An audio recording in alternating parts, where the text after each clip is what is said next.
Sana nag-enjoy kayo. Please like, subscribe, and comment down below. Ayun.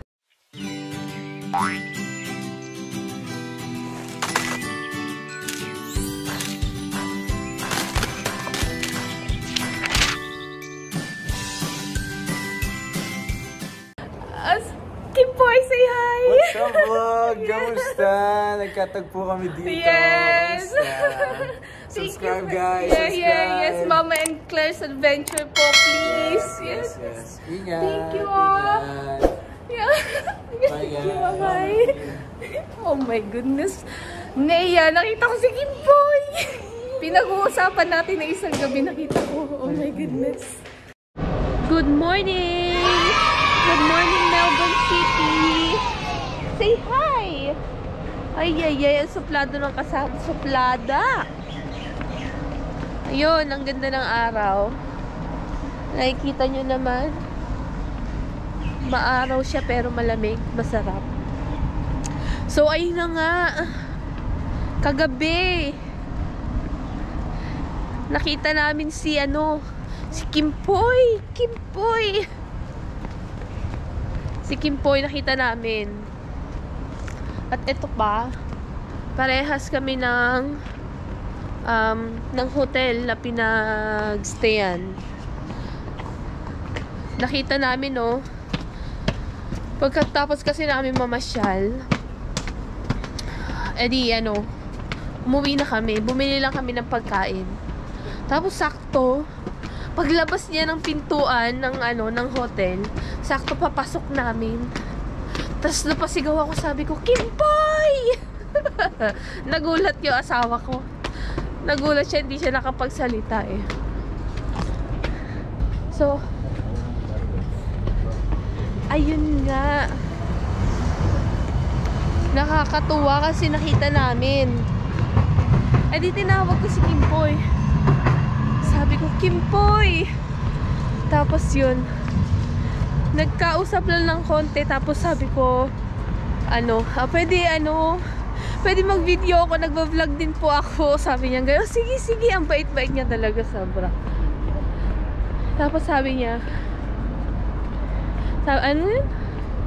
basta nag-video kami. Mapapanood nyo din. Nag-video kami, tapos nakakatuwa kasi sobra akong nataranta kasi super super sikat, di ba?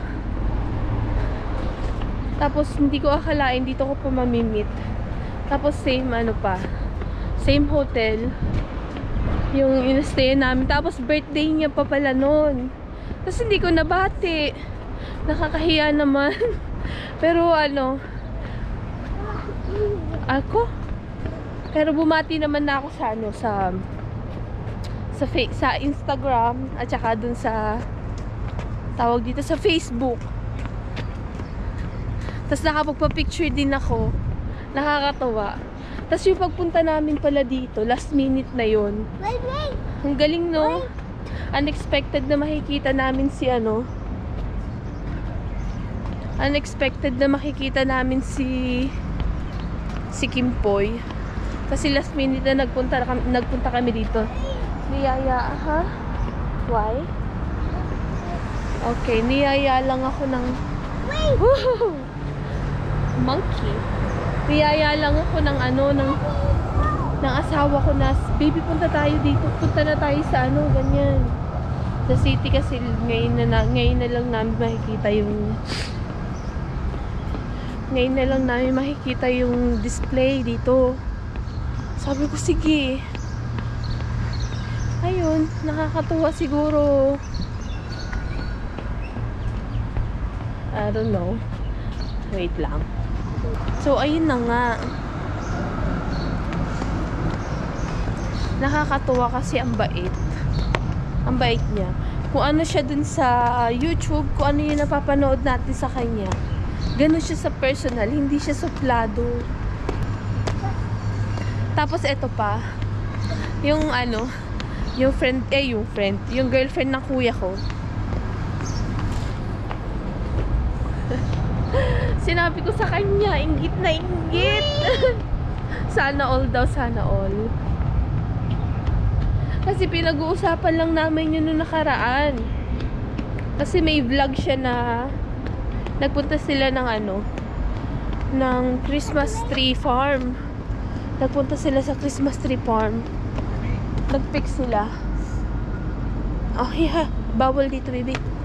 Ayun, nagpunta sila sa Christmas tree farm. Tapos nag-pick sila ng Christmas tree. Yun ay yung totoong Christmas tree yun. Tapos tinanong ni Nea, yung GF ng kuya ko, kung malapit daw ba yun dito. Sabi ko, hindi, malayo. Sabi ko, pero pag nakita ko yan talaga sa dito sa Melbourne, papapicture talaga ako dyan. Eh di, ayun na, nakita ko. Eh di, inggit na naman si Nea. Tawa ako ng tawa eh. Sabi ko sa kanya, may surprise ako sa kanya. Ayun. Nakakatuwa. Masaya dito. Yung tawag dito? Nag-enjoy si Claire. Nag-enjoy ka ba? Yes. Ha? Ito dito yung Flinders. Ano ba? Ah, hindi. Dito. Yes, dito yung Flinders. Saan tayo? Dito tayo, anak. Dito. Dito. So, paano po? Sana nag-enjoy kayo sa aming mini tour na din at pag-explore sa sa city. Sana na-enjoy nyo po. Sana patuloy nyo po kaming suportahan. Thank you po sa mga walang sawang nanonood sa amin. Anak, mag-hi ka muna sa kanila. Dali. Doggy. Hi, doggy. Mag-hi ka muna sa kanila. Here. Hi. Hi. Magbababay na tayo. Okay, dito tayo dito. Okay. Babay tayo ha. 1, 2, 3. No, not yet. Sabi mo. So, paano po yan? Hanggang dito na lang po. Sana nag-enjoy kayo. Please like, subscribe, and comment down below. Ayun. Ayan oo. Sa susunod po ulit na upload namin. Sana nag-enjoy kayo. Bye-bye. Anak, mali yung inaano mo ito.